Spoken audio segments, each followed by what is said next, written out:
세번역 사도신경으로 신앙 고백하겠습니다. 저는 전능하신 아버지 하나님 천지의 창조주를 믿습니다. 저는 그분의 유일하신 아들 우리 주 예수 그리스도를 믿습니다. 그분은 성령으로 잉태되어 동정녀 마리아에게서 나시고 본디오 빌라도에게 고난을 받아 십자가에 못 박혀 죽으시고 장사된 지 사흘 만에 죽은 자 가운데서 다시 살아나셨으며 하늘에 오르시어 전능하신 아버지 하나님 우편에 앉아 계시다가 거기로부터 살아있는 자와 죽은 자를 심판하러 오십니다. 저는 성령을 믿으며 거룩한 공교회와 성도의 교제와 죄를 용서받는 것과 몸의 부활과 영생을 믿습니다. 아멘. 거룩하신 아버지 하나님 감사합니다. 간밤에도 편히 쉬게 해주시고 새벽에 기도하는 자리에 불러주시니 감사합니다. 이 시간 저희들이 마음 중심으로 주님을 경외하게 하여 주시옵소서. 예수님 이름으로 기도드리옵나이다. 아멘. 찬송가 550장입니다.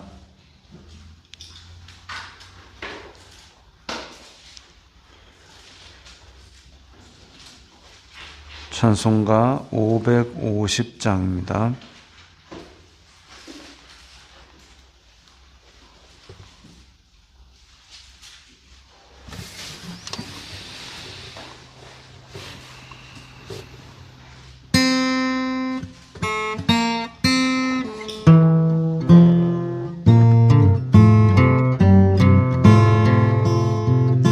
시온의 영광이 빛나는 아침 어둡던 이 땅이 밝아오네.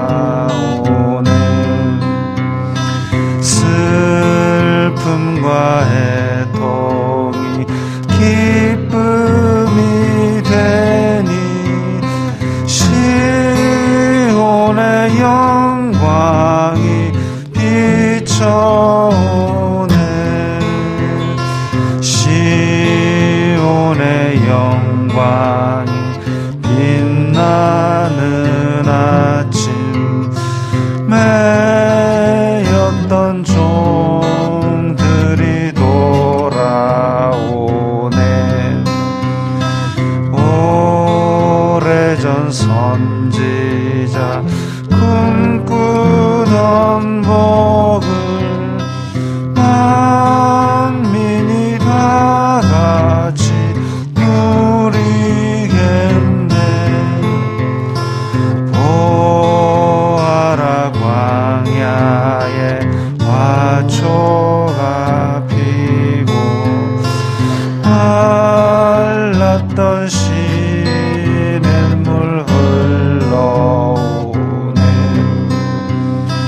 이 산과 저 산이 마주쳐 울려 주 예수 은총을 찬송하네. 땅들아 바다야 많은 섬들아 찬양을 주님께 드리어라. 싸움과 죄악이 가득한 땅에 찬송이 하늘에 사무치네.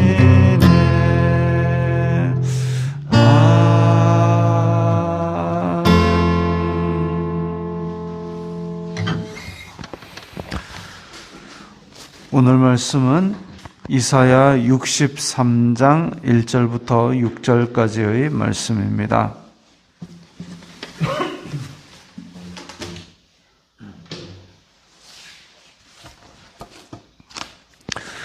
이사야 63장 1절부터 6절까지의 말씀 함께 읽겠습니다. 에돔에서 오는 이 누구며 붉은 옷을 입고 보스라에서 오는 이 누구냐? 그의 화려한 의복 큰 능력으로 걷는 이가 누구냐? 그는 나이니 공의를 말하는 이요 구원하는 능력을 가진 이니라. 어찌하여 내 의복이 붉으며 내 옷이 포도즙 틀을 밟는 자 같으냐? 만민 가운데 나와 함께한 자가 없이 내가 홀로 포도즙 틀을 밟았는데 내가 노함으로 말미암아 무리를 밟았고 분함으로 말미암아 짓밟았으므로 그들의 선혈이 내 옷에 튀어 내 의복을 다 더럽혔음이니 이는 내 원수 갚는 날이 내 마음에 있고 내가 구속할 해가 왔으나 내가 본즉 도와주는 자도 없고 붙들어주는 자도 없으므로 이상하게 여겨 내 팔이 나를 구원하며 내 분이 나를 붙들었음이라. 내가 노함으로 말미암아 만민을 밟았으며 내가 분함으로 말미암아 그들을 취하게 하고 그들의 선혈이 땅에 쏟아지게 하였느니라. 아멘. 에돔에서 오는 이 누구며 붉은 옷을 입고 보스라에서 오는 이 누구냐 이랬습니다. 에돔 이러면은 지금 이제 저 지도에서 이스라엘 땅은 왼쪽 위에 녹색 부분이 이스라엘 땅입니다. 그런데 에돔은 여기 중간에 있는 사해의 오른쪽 아래 있는 곳입니다. 그 야곱과 에서가 그야말로 다투고 장자권을 야곱이 받음으로써 이제 에서는 집을 나갑니다. 나가가지고 자리를 잡은 곳이 저 먼 에돔 산지입니다.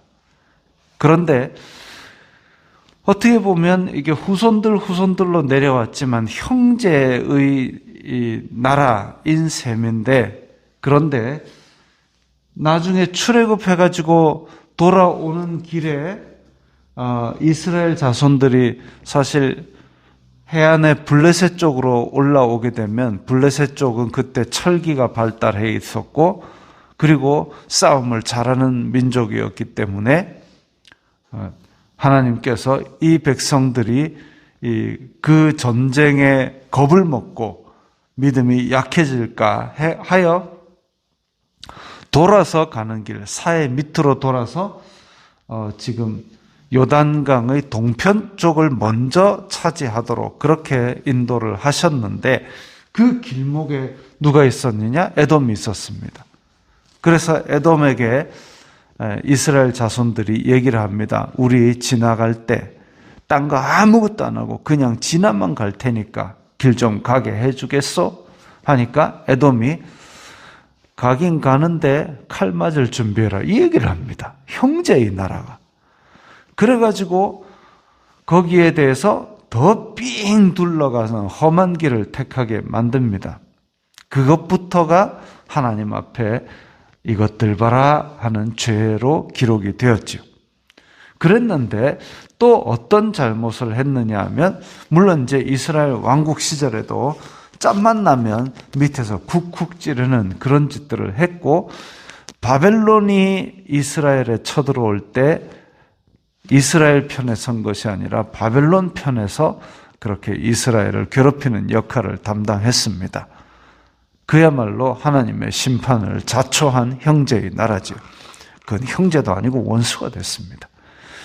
그랬는데 거기에서 오는 이 보스라에서 오는 이 에돔 나라의 주요 도시 중의 하나가 보스라인데, 그래서 거기에서부터 오는 이가 누구냐? 물론 이제 지금 여기서 대표적으로 에돔과 보스라를 심판할 것을 말씀하고 계시지만 하나님께서 심판하시는 것은 그렇게 에돔과 보스라만에 그치는 것이 아니라 하나님을 대적한 나라들에 대한 심판을 지금 말씀하고 있습니다. 그런데 그 심판주는 어떤 분이냐? 공의를 말하는 이요 구원하는 능력을 가진 이니라 이랬습니다. 공의와 구원, 하나님의 공의와 사랑은 항상 같이 갑니다. 양날 검처럼, 동전의 양면처럼 공의 이러면 심판을 말하는 것이죠. 하나님께서 너희들의 행한 대로 심판하리라 이렇게 했을 때에 그걸 이겨낼 수 있는 의로운 자는 없기 때문에, 그래서 하나님께서 자비를 베풀어서 택한 백성들을 구원해 주시는 은혜만이 살 길입니다. 그래서 공의를 말하는 이요, 그 심판을 얘기하는 거고, 구원하는 능력을 가진 이니라, 사랑과 자비를 베풀어 주시는 것을 말합니다. 어찌하여 내 의복이 붉으며 내 옷이 포도즙 틀을 바른 자 같으냐. 이게 이제 포도즙 틀 혹은 기름 짜는 틀 이러면, 포도즙 틀은 그 우리가 사사기의 기드온에서 볼 수 있습니다.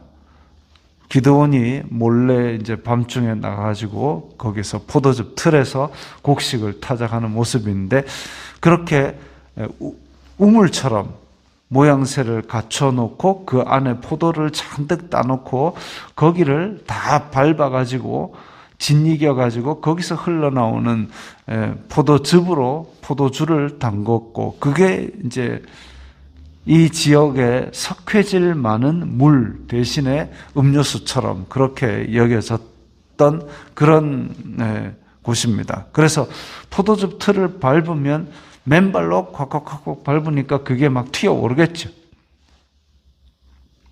근데 포도즙을 밟을 때는, 포도즙 틀을 밟을 때는 그게 풍요로움을 상징하고 이렇다 하겠지만, 지금 오늘 본문에 보니까 진노의 포도즙 틀을 밟아서 그 피가 튀는 것이 포도즙 틀 같다 이랬습니다.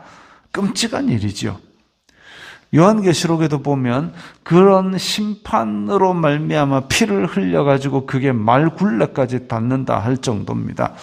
그래서 하나님의 심판이 아주 가차없이, 그야말로 심판받을 대상들에 대해서는 봐주는 거 없이 그냥 잔혹하게 이루어질 것을 나타내고 있습니다. 그럼 포도즙 틀 말고 또 어떤 것이 있느냐 하면, 이제 올리브 기름을 짜는 또 기름 짜는 일도 한 번씩 성경에 언급이 되는데, 기름 짜는 거, 올리브를 통에다 이렇게 담아놓고 그 위에 무거운 돌을 한 짝, 두 짝, 세 짝, 네 짝, 몇 짝을 얹어가지고 굉장히 무겁게 누릅니다. 그러면 거기서 이제 기름이 똑똑똑 떨어지는, 그게 이제 돌로 만든 틀이 있죠. 기름 짜는 것도 그렇고, 기름 짜는 건 그야말로 이제 돌려 누울 공간도 없이 그야말로 온 사방을 꼭 누르는 그런 압박을 말하고, 포도즙 틀은 이렇게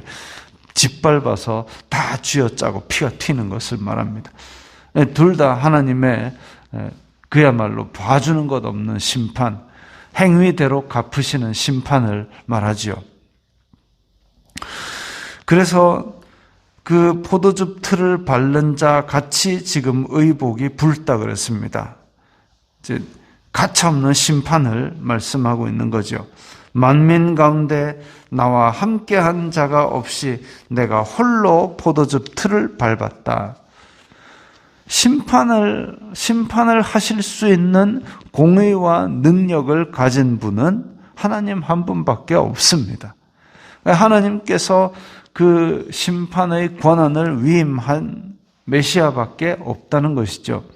예수님께서 하늘과 땅의 모든 권세를 내게 주셨다 그랬습니다. 하늘과 땅의 모든 권세를 내게 주셨으니 그러므로 너희는 가라 라고 말씀하셨는데, 하늘과 땅의 모든 권세를 가지고 이 땅을 완전히 심판하시기까지 예수님께 그 권한이 있고, 그리고 고린도전서 15장에 보면 이제 모든 심판을 마치고 재창조의 사역이 끝나고 하나님 보시기 심히 좋은 상태로 다 되돌려 놓고 구속 사역이 끝나고 그 권세를 다시 아버지께 돌려드린다 그랬습니다. 그럼으로써 우리의 성경에 기록된 모든 역사가 종료가 되는 것이죠. 그리고 구원받은 백성들은 하나님과 영광의 나라에서 그렇게 영원히 지낼 수 있게 되는 것입니다. 그런데 그 반대로 택함받지 않은 백성들은 심판과 함께 영원한 불못에 떨어지게 되는 영원한 심판에 처하게 되는 것이죠. 그런데 그렇게 예수님께서 정화하는 작업을 하실 때에도 엄청난 심판이 있고 천재지변이 있고 또 옛뱀 사탄과 그리고 그의 추종자들, 그리고 그 추종자들을 따르는 많은 나라들, 큰 전쟁을 일으키지만 그들이 힘 한번 못 써보고 메시아의 입에서 나오는 검의 기운으로 말미암아 다 한꺼번에 전멸을 당하는 그런 모습이 요한계시록에 그려집니다. 그 진노의 포도즙 틀을 밟는 자, 그것을 지금 여기서 말씀하고 있죠. 노함으로 말미암아 무리를 밟았고 분함으로 말미암아 짓밟았고, 이 진노가 있다 했을 때 아이고 하나님도 이렇게 노하시네 하고 자기도 노하려는 사람이 있습니다. 하나님은 공의로우시기 때문에 그 진노가 결국은 하나님의 공의를 이룹니다. 근데 사람이 노하는 것은 결국은 죄로 향하게 되어 있습니다. 우리가 모세를 아주 위대한 선지자로 생각하고 있는데, 모세는 온유함이 지면의 모든 사람보다 더 뛰어나다고 했습니다. 세상 사람들보다, 모든 사람들보다 온유한 모세가, 그런 모세도 화를 내가지고 결국은 그것 때문에 하나님의 영광을 가리게 되고, 그것 때문에 그 죄로 말미암아 약속의 땅에 못 들어가는 그런 서러움을 겪게 됩니다.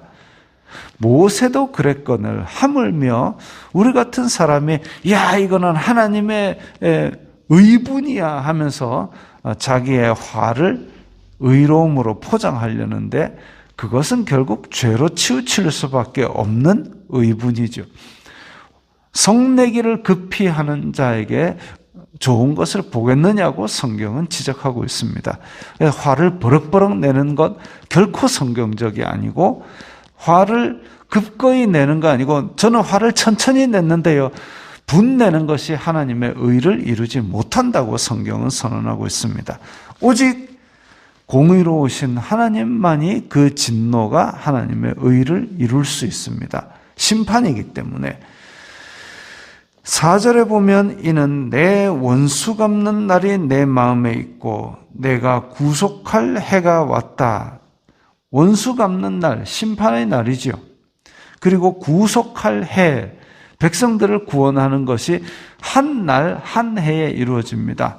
그래서 하나님의 은혜의 해를 선포하는 희년이 선포될 때에 억눌렸던 백성들은 하나님으로 말미암아 기쁨의 구원의 감격을 얻는 것이고, 그러지 못한 하나님을 대적하는 자들은 심판으로 말미암아 이제 그야말로 짓이겨져서 그 포도즙 틀 같은 그런 비참한 꼴을 당하는 것이죠. 내가 본즉 도와주는 자도 없고 붙들어주는 자도 없다. 그 심판하실 분은 하늘 위에도 없고 땅 밑에도 없고 오직 예수 그리스도 한 분만이 그것을 가능하게 하시는 분입니다. 내가 노함으로 말미암아 만민을 밟았고 분함으로 말미암아 그들을 취하게 하고 선혈이 땅에 쏟아지게 하였다. 결국은 이 잔혹한 심판의 가장 핵심적인 심판 대상은 사탄이죠. 에덴에서 사람에게 죄를 가지고 오고 그 옛 뱀 용과 함께 거짓 선지자와 그리고 그를 따르는 추종하는 많은 무리들, 사단과 그의 하수인인 세상 나라들, 그리고 짧게 보면 이 이사야 시절로 보자면 바벨론과 그 바벨론에 동조했던 나라들이, 그래서 하나님의 백성인 이스라엘 자손들을 압제했던 그 나라들이 하나님의 심판의 대상이 되고, 멀리 보자면 요한계시록에 보면 음녀 바벨론이 나오는데 바벨론과 무역함으로 말미암아 부를 취했던 많은 나라들까지 결국은 하나님의 진노의 잔을 들고 그것을 마시게 됩니다. 그래서 그렇게 심판하시는 과정에는 그 누구도 관여해서 하나님 이건 너무 심한 거 아닙니까? 이렇게 말하거나 아니면 하나님 제도 좀 밟겠습니다. 이렇게 할 수 있는 자가 아무도 없습니다. 오직 하나님만이 이 심판의 주인이시고 그 심판 가운데서 택한 백성을 구원해 내실 구속자이십니다. 그래서 이런 하나님의 심판이 있을 때에 오직 성도는 주님의 긍휼하심, 주님의 구원하심만을 바라보는 그런 사람들이겠지요. 우리는 아까 찬송했던 것처럼 시온의 영광이 빛나는 그 아침을 바라보며 그 날을 소망하면서 어떤 어려움이 있더라도 우리가 가야 될 의로운 길, 복음의 길을 결코 떠나지 말아야 하겠습니다. 기도하겠습니다. 거룩하신 아버지 하나님 감사합니다. 저희들이 말세지마를 살아가면서 오직 주님의 뜻을 간구하고 하나님의 나라를 소망하며 살아가게 하옵소서. 예수님 이름으로 기도드리옵나이다. 아멘.